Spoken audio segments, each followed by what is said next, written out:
الحمد لله الذي جعل الشمس والقمر بحسبان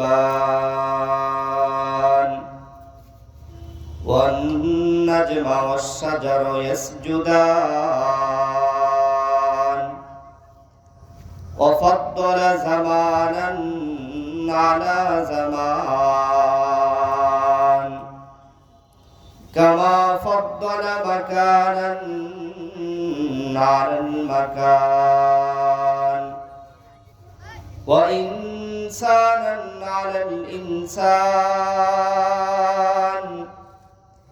ونشهد أن لا إله إلا الله وحده لا شريك له لا جد له ولا ند له لا مثل له ولا مثيل له ونشهد أن سيدنا وسندنا وحبيبنا وحبيب ربنا ومولانا محمدا عبده ورسوله أما بعد فأعوذ بالله من الشيطان الرجيم منها خلقناكم وفيها نعيدكم ومنها نخرجكم تارة أخرى وقال النبي صلى الله عليه وسلم القبر روضة من رياض الجنة وقال الله تعالى في شان حبيبه ومحبوبه ومعشوقه إن الله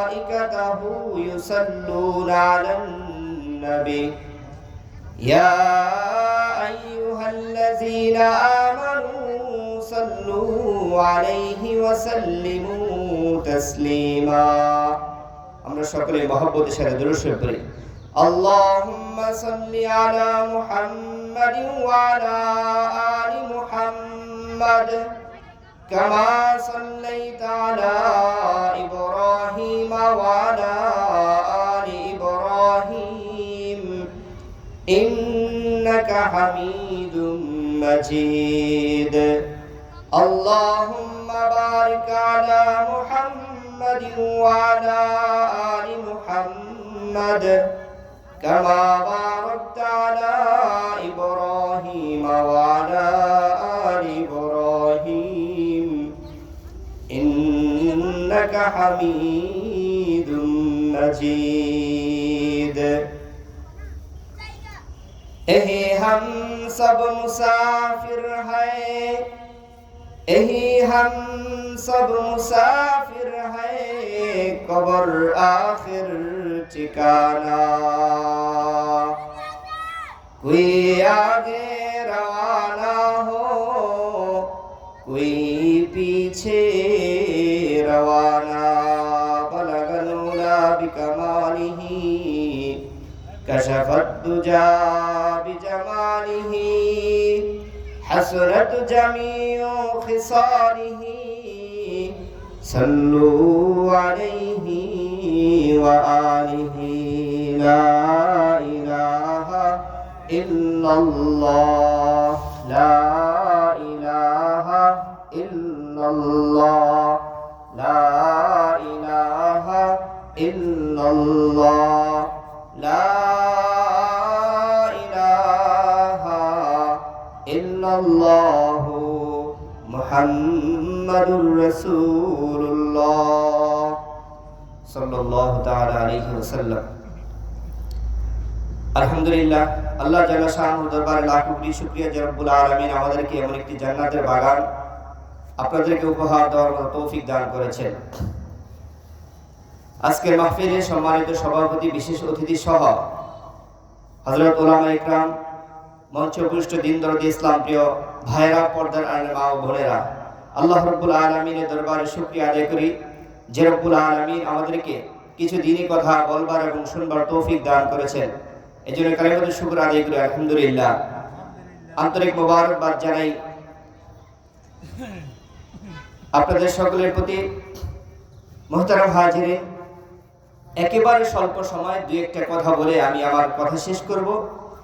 আজকের যে একটা আয়োজন, এই আয়োজনের যে জায়গাটা, এই জায়গাটায় আসতে হলে আমাদেরকে অনেকগুলো জিনিস চিন্তা করে আসতে হয়। দেখেন, এই কবরস্থানের প্রায় 100-র উপরে বয়স। কবরস্থানের বয়স 100-র উপরে। এই জায়গায় লাখের উপরে মানুষ শুয়ে আছে। কোথায় আমরা যখন 10-15 জন মানুষ একত্র হই, 20, 50, 100 মানুষ যখন একত্র হই, কত হই হুল্লার, কত আওয়াজ, কত কথা, কত গল্প। আর এখানে লাখ লাখ মানুষ শুয়ে আছে, কোনো আওয়াজ নাই, কোনো গল্প নাই, নীরব নিস্তব্ধ। আজ থেকে 100 বছর আগে চিন্তা করেন, যে মানুষগুলো দুনিয়াতে ছিল, ওই মানুষগুলোর সময় চলে গেছে, তারা আজ কোথায় শুয়ে আছে। ঠিক আমি আপনি যখন মারা যাব, আমার আপনার আত্মীয় স্বজন গুলাও বলবে, তাড়াতাড়ি ঘর থেকে বের কর, জলদি করে তাকে গোসল করে দে, তাড়াতাড়ি গোসল করে কাফন পরায়া। আমি আপনাদের মাঝে খুতবার ভিতরে যে আয়াত তেলাওয়াত করেছি, গোরস্থানে এনে মাটি দেওয়ার সময় এই দোয়া পড়ে কোরআনে হাকিমের আয়াত তেলাওয়াত করে আর বলে, মিনহা খলাকনাকুম ওয়া ফিহা নুঈদুকুম ওয়া মিনহা নুখরিজুকুম তারাতান উখরা। এ নাফরমান বান্দা, এ আল্লাহর গোলাম বান্দা, চিন্তা করো, তোমার আমার বেলাও সবাই এই কথা বলেই তোমাকে আমাকে কবরের ভিতরে রাখবে। কবরের ভিতরে রেখে এই দোয়া পড়বে, এই আয়াত তেলাওয়াত করবে আর বলবে, এই মাটি থেকেই তোমাকে সৃষ্টি করা হয়েছে, আজ এই মাটির ভিতরেই তোমাকে আমরা রেখে গেলাম। ওয়ামিনহা নুখরিজুকুম তারাতান উখরা। আবার এই মাটি থেকেই তোমাকে রব্বুল আলামিন বের করবে, তোমাকে আবার রব্বুল আলামিন এই মাটি থেকে হায়াত দান করে জীবিত আল্লাহ তাআলা বের করবেন। এই জাতীয় স্বজনগুলো একটু চোখ বন্ধ করে চিন্তা করেন, মাটি দেয়ার এই কথা বলে আর পাড়ায়া চলে যায়। সর্বশেষ ব্যক্তি যখন 40 কদম অতিক্রম করে চলে যাবে, 40 কদম অতিক্রম করে চলে যাওয়ার পর ওই ব্যক্তির কবরের ভিতরে আল্লাহ রাব্বুল আলামিনের ফেরেশতারা আসবে। আল্লাহ তাআলার ফেরেশতারা এসে ওই বান্দাকে প্রশ্ন করবে, এ তোমার রবকে তুমি বলো। ওই বান্দার সাথে যদি তার রবের সাথে সম্পর্ক থাকে, ওই বান্দার সাথে যদি তার রবের সাথে মহাব্বত থাকে, ভালোবাসা থাকে, ওই বান্দার সাথে যদি তার মালিকের সাথে গভীর মহাব্বতের সম্পর্ক থাকে, ওই বান্দা যদি মালিকের কাজগুলো করে থাকে, মালিকের হুকুমগুলো আদায় যদি করে থাকে, দুনিয়াতে যদি বান্দা মালিককে স্মরণ করে থাকে, তাহলে বান্দা বলবে, আল্লাহ আমার রব, আল্লাহ আমার রব, এই রবি আমার সব। আল্লাহ আমার রব, এই রবি আমার সব। দমে দমে তন মনে তারি অনুভব, দমে দমে তন মনে তারি অনুভব। আল্লাহ আমার রব, এই রবি আমার সব। বান্দার সাথে যদি মালিকের সম্পর্ক থাকে, তাহলে বান্দা বলবে, আল্লাহ আমার রব। এবার ফেরেশতারা বান্দাকে আবার প্রশ্ন করবে, বলো তোমার ধর্ম কি, তোমার দিন কি। বান্দার সাথে যদি দিনের সম্পর্ক থাকে, দিনের কাজগুলো যদি বান্দা করে থাকে, তাহলে বান্দা জবাব দেবে, আমার দিন হলো ইসলাম। ছবি দেখা জিজ্ঞেস করবে, আমার হাজার রাজুল, এই যে লোকটা, এটা কে। বান্দা যদি ওই ব্যক্তির অনুকরণ করে থাকে, হাবিবে কিবরিয়া জনাবে রাসূলুল্লাহ সাল্লাল্লাহু আলাইহি ওয়াসাল্লামের মুহাব্বত ভালোবাসা যদি ওই বান্দার অন্তরের ভিতরে থাকে, তাহলে বান্দা সিনা দেখার সাথে সাথে চিনে ফেলবে, বলবে, এটা আমার হাবিব। জনাবে রাসূলুল্লাহ সাল্লাল্লাহু আলাইহি ওয়াসাল্লাম। কোন বান্দা যদি এই তিনটা প্রশ্নের জবাব দিতে না পারে, রাসূলুল্লাহ সাল্লাল্লাহু আলাইহি ওয়াসাল্লাম বলেন, আল্লাহ রাব্বুল আলামিন হুকুম করবে আমার ফেরেশতারা তার কবরটা সংকীর্ণ করে দাও। ওই ব্যক্তির কবরটা এত এত সংকীর্ণ করে দেওয়া হবে, দুই পাশের মাটি এমন জোরে চাপ দিবে, হাবিবে কিবরিয়া বলেন এই যে এক হাতের আঙ্গুল অনেক আঙ্গুলের ভিতরে যেরকম ঢুকে যায়, এক পাঁজর অন্য পাঁজরের এক পাঁজরের হাত অন্য পাঁজরের ভিতরে এরকম ঢুকে যাবে।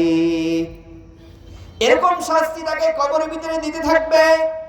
বান্দা যদি তিন প্রশ্নের জবাব না দিতে পারে, সেই দিন রাসূলুল্লাহ সাল্লাল্লাহু আলাইহি ওয়াসাল্লাম বলেন, আল্লাহ তাআলা একজন ফেরেশতাকে আদেশ করবে, হুকুম করবে, ও আমার ফেরেশতা বিশাল বড় এক হাতুড়ি নিয়ে আসো, এই ব্যক্তিকে হাতুড়ি দিয়ে আঘাত করতে থাকো।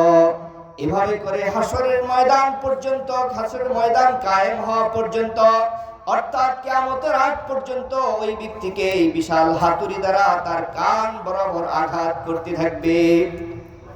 কোন বান্দা যদি কবরের ভিতরে তিন প্রশ্নের জবাব দিতে না পারে, আল্লাহ তাআলা ফেরেশতাদেরকে বলবে, ও আমার ফেরেশতারা আমার এই নাফরমানকে জাহান্নামের পোশাক পরায়া দাও, এই নাফরমানের বিছানাটা জাহান্নামের বিছানা বানায়া দাও। আল্লাহ তাআলা হুকুম করবেন, ও আমার ফেরেশতারা এই নাফরমানকে জাহান্নামের পোশাক পরিধান করে দাও।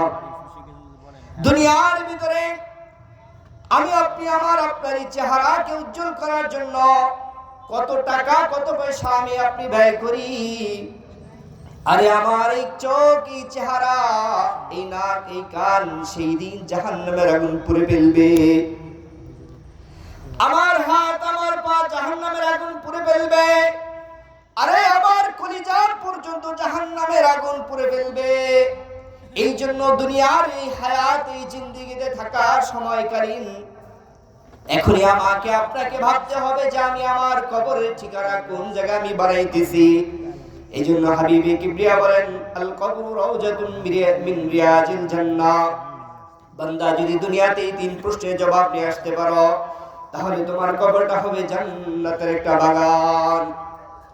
যদি তুমি এই তিন প্রশ্ন ঠিক করে না নিয়ে আসো, তাহলে তোমার কবরটা হবে জাহান্নামের একটা গর্ত।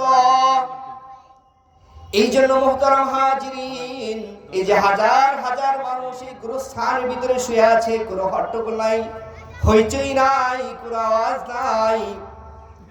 একবার চিন্তা করেন আমার আপনার অবস্থা এমন হবে, যদি আমি মারা যাই আমার আজকের পরে 3 দিন হয়ে যাবে, এরপর 40 দিন, 1 বছর পর আর আমার আর কেউ খবর নিবে না, খোঁজ নিবে না, আমার আর নাম গুজারো দুনিয়ার ভিতরে থাকবে না।